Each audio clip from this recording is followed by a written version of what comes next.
kur këto zgjedhje nuk mund të njihen dhe nuk do njihen.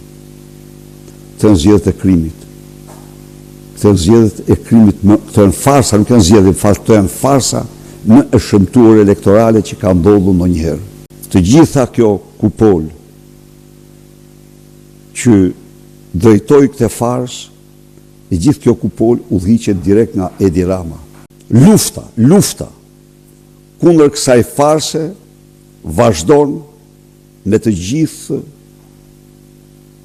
gjithë forcën dhe përpjekjet.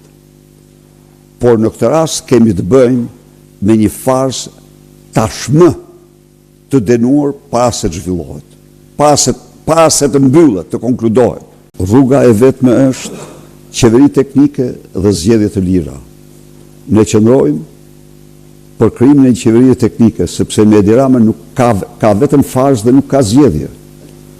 Dhe denoj me forcën më të madhe presionet e zyrtarëve e narkozyrtarëve shqiptar ndaj vëzhguesve ndërkombëtar.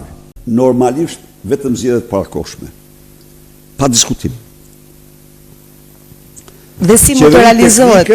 Qeveri teknike me një agjendë të përcaktuar, problemet që lidhen direkt me integrimin dhe zgjedhjet e lira të ndershme. Kjo është kërkesa jonë për cilën do të luftojmë me të gjithë mbështetësit tanë dhe gjithë miqtë tanë në Europë dhe në botë.